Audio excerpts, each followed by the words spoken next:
Gabonaises, Gabonais, en cette journée du 1er janvier 2015, je voudrais souhaiter à chacun et à tous mes vœux de bonnes et heureuses années. Chers compatriotes, faisons de cette année l'année de la libération de notre pays, de la dictature Bongo, qui est à l'origine de tous nos malheurs, car nous sommes issus d'un pays béni de Dieu, extrêmement riche, et rien ne justifie que le Gabon vive, que les Gabonais vivent dans une telle précarité et misère, sauf de la méchanceté des Bongo, dont le seul souci est le maintien au pouvoir par tous les moyens. Chers compatriotes, lorsque j'ai commencé ce combat en 2010, du moins en 2009, avec des amis, nous nous sommes fixés des objectifs. Le premier objectif était que Ali Bongo soit le dernier Bongo au pouvoir. Je peux vous garantir à ce jour que cela est un acquis. Ali Bongo est le dernier Bongo qui va occuper le poste de président de la République au Gabon. Cela est acquis. Le deuxième objectif était de faire en sorte que Ali Bongo ne puisse pas refaire un coup d'État en 2016. Donc, il faut que son régime prenne fin au plus tard le 31 décembre 2015. Cela est un acquis. Nous avons réussi. Le troisième point sur lequel nous travaillons en ce moment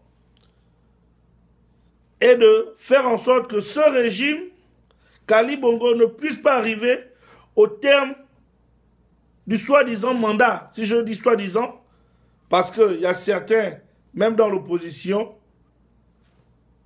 qui le reconnaissent comme président. Moi, je ne l'ai jamais reconnu.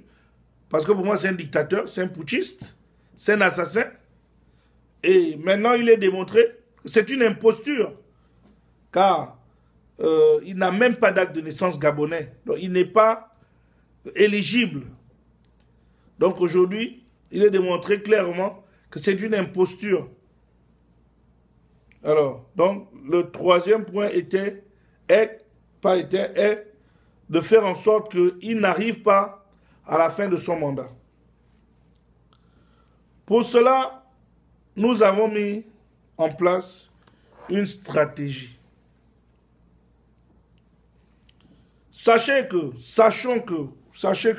pour ceux qui ne sont pas trop informés, Ali Bongo nous a été imposé par les puissances occidentales, dont son père et lui ont arrosé à coups de milliards au détriment du peuple gabonais. Il est très important que vous m'écoutez, parce que ce que je veux dire est très important, surtout pour ceux qui ont des doutes quant à la pérennisation de ce régime, de ce pouvoir. Ceux qui pensent que ce régime est assis, il est assez solide. Prenez le temps de m'écouter. Et c'est très important ce que je vais vous dire. Ali Bongo nous a été imposé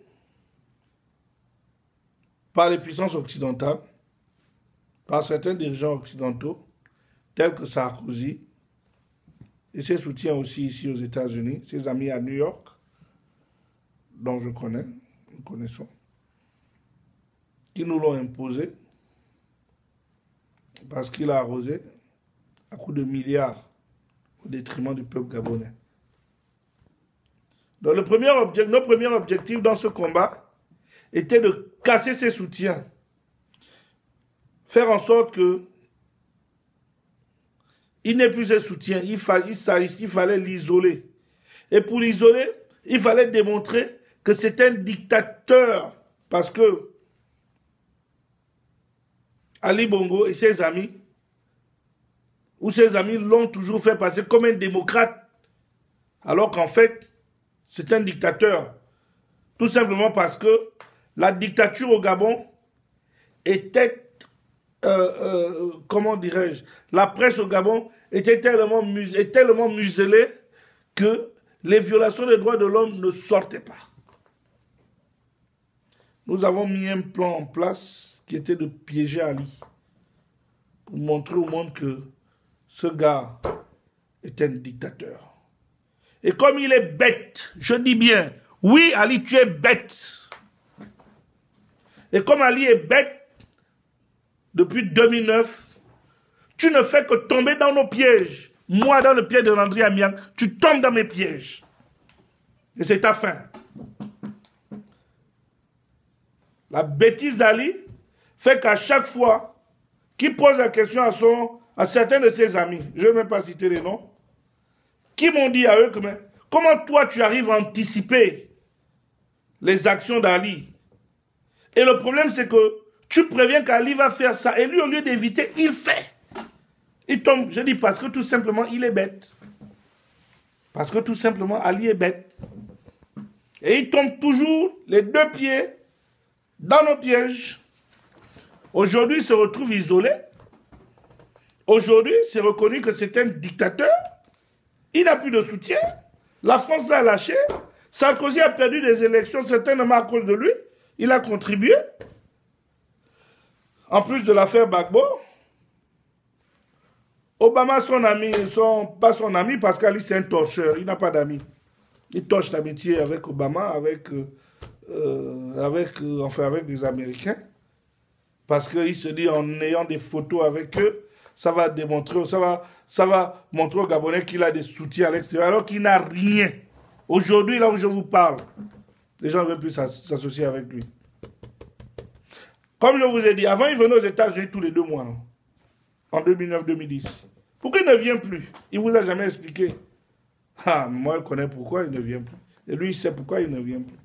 Donc, nous avons réussi aujourd'hui à casser les soutiens d'Ali. Nous avons réussi aujourd'hui à exposer la dictature.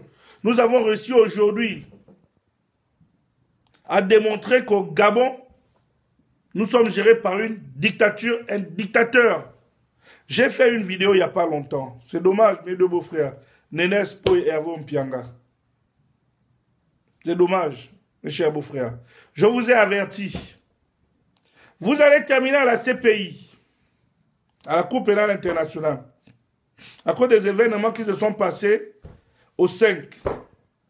Comment êtes-vous, comment avez-vous fait, je ne comprends pas comment, je vous ai averti. Mais vous vous êtes laissé entraîner dans ce piège. Vous êtes laissé entraîner dans ce piège. Comment justifier que un pays soi-disant démocratique, on va réprimander avec une force inégale, avec des fusils de guerre, parce que nous avons des photos et des documents montrant des policiers avec des fusils de guerre pour réprimander une manifestation pacifique de l'opposition. Si ce n'est pas un régime dictatorial, c'est quoi? Mais nous, on avait besoin de ça, on avait besoin de ces éléments. Et comme Ali est bête, il est tombé. Et quand il est tombé, il n'est pas tombé seul. Il a entraîné certaines personnes avec lui. Parce que la CPI là, les portes sont ouvertes. Ali Bongo, Nénès Mpo, Hervé Mpianga, les portes de la CPI vous sont ouvertes. Moi je vous le dis. Je vous ai dit, le bras de fer dans lequel vous vous engagez contre les Gabonais, vous n'allez jamais gagner. Avant, vous avez le soutien des forces des puissances occidentales. Ils ne veulent plus de vous. Ils ne veulent plus d'Ali, pas de vous, parce que vous n'êtes pas au pouvoir. Vous vous laissez berner par Ali. Il sait, au fond de lui, pourquoi, pour le bien d'Acrométie. Mais oh là là,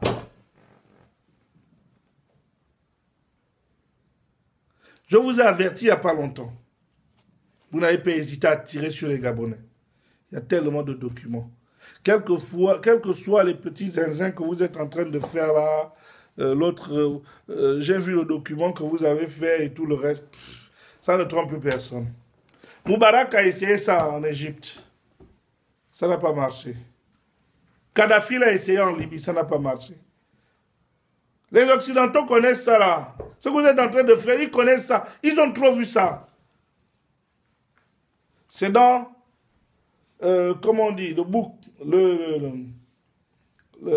comment on appelle ça, la notice du dictateur. C'est comme ça que les dictateurs agissent. Aux États-Unis, où je vous parle, il y a des manifestations contre les policiers partout dans les États-Unis. Je peux me permettre de dire qu'il y a une révolution en ce moment aux États-Unis. Avez-vous entendu que la police a tiré sur un seul manifestant, malgré le fait qu'il casse? Aujourd'hui, à Saint-Louis, Missouri, ils sont allés envahir le commissariat de police. Avez-vous entendu qu'il y a un Américain qui a été tiré par les policiers parce qu'ils ont cassé des magasins? Non! Vous ne pouvez pas utiliser, lorsqu'on est en démocratie, des armes de guerre contre un peuple qui n'a pas d'armes. Vous ne pouvez pas réprimander par des armes des gens qui revendiquent, même qui cassent. Mais les mains nues, ils n'ont pas d'armes. Si ce n'est pas un dictateur. Donc, chers compatriotes, aujourd'hui, nous avons, Ali Bongo est tombé dans notre piège et la CPI l'attend. La CPI l'attend. Il n'a plus de soutien. Donc, s'il est au pouvoir à ce jour, c'est parce que nous, Gabonais, le permettons. Prenons notre courage, comme je vous l'ai dit. Nous avons besoin de 1 à 2 semaines de manifestation. Ali Bongo ne va pas tous nous tuer. Il ne va pas tous nous tuer. Il ne va pas tous nous tuer.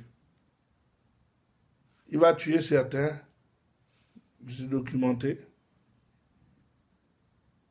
mais il reprendra de ça. Et puis d'ailleurs, on nous tue déjà, non? La misère dans laquelle on nous impose à vivre. Combien de Gabonais meurent dans les hôpitaux pour manque de soins chaque jour? Pouvez-vous me dire? Toi qui me regardes, tu étais à l'hôpital hier ou avant-hier? Je parlais que tu as dû perdre un parent pour manque de soins. Ou bien parce que tu n'avais pas les moyens de payer une ordonnance ou de payer des soins. Alors que le Gabon, pays extrêmement riche, a la possibilité de payer les soins pour chacun de ses enfants. Mais Ali à Combessi confisque cela. Donc il nous tue. Qui nous tue aujourd'hui par balle? Il n'y a pas de problème. Je sais que certains vont dire oui, je parle derrière mon ordinateur aux États-Unis, derrière un clavier. Mais sachons une chose. En 90, j'étais à Port-Gentil. J'ai participé aux événements de Rendiambé. En 93, j'étais à Libreville. J'ai participé. Beaucoup de choses ont manqué à cette époque-là. En venant aux États-Unis, je suis venu avec un plan. C'était de combler justement les manquements, tout ce qui a fait en sorte que nous ne puissions mettre un terme au régime dictatorial. Parce que nos grands frères qui sont rentrés avant, tels que les Mbaba Soro, il y a un travail qu'ils auraient dû faire ici, en Occident, avant de rentrer combattre le régime. Ils n'ont pas fait. Ils ne l'ont pas fait. Nous, aujourd'hui, nous l'avons fait. aujourd'hui, pour les Blancs, le nom Bongo est un nom sale. Ce nom représente tout ce qui est faux. Ce nom est faux. Ce nom est une fraude. Aucun Blanc digne de ce nom ne veut s'afficher avec Bongo. C'est un nom sale. Trop sale. Tout ce qui représente le faux. Et ça, c'est le travail que nous avons abattu depuis 2010. En fait, bien avant. C'est le travail que nous avons abattu. Regardez, dans le cadre de la communication, à chaque fois que quelque chose se passe au Gabon, ça fait le tour du monde. Ils censurent les organes de presse au Gabon tout le temps. Ils l'ont fait depuis des années. Avant, ça marchait. Parce qu'à l'étranger, il n'y avait pas des gens pour véhiculer ces informations. Aujourd'hui, même lorsqu'ils essaient de cacher, ça fait le tour du monde. En une fraction de seconde, où je vous parle, je sais ce qui se passe au Gabon. C'est en une fraction de seconde. Lorsque quelque chose se passe, lorsqu'il y a une violation de droits de l'homme qui se passe au Gabon, nous sommes au courant. Je ne parle pas de tout parfois, parce qu'il y a certains trucs, pour des raisons stratégiques, on attend avant de publier. Mais nous sommes au courant. Même les petits qui ont été torturés au B2, nous sommes au courant. Nous avons les noms et des agents et tout. Nous sommes au courant. Dans le moment opportun, chacun répondra de ses actes. Moi, je suis cabri mort. Mais je suis un cabri qui va se sentir trop mauvais. Trop mauvais lorsque un d'eux me mettra une balle à la tête, ou bien va même, le jour où je pose mes pieds à Libreville, petit agent de l'aéroport qui va essayer de me dire « Donne-moi ton passeport ». Je suis prêt à ça. Donc, je vais terminer en disant ceci. Impliquons-nous tous. Nous n'avons besoin que de 1 à 2 semaines pour mettre un terme à ce régime. Sur le plan international, la communauté internationale est prête à nous aider. Mais aidons-nous nous-mêmes. Elle ne prendra pas le devant. Elle ne prendra pas les devants si nous ne prenons pas les devants. C'est à nous de démontrer notre volonté de nous libérer pour que les gens viennent nous aider.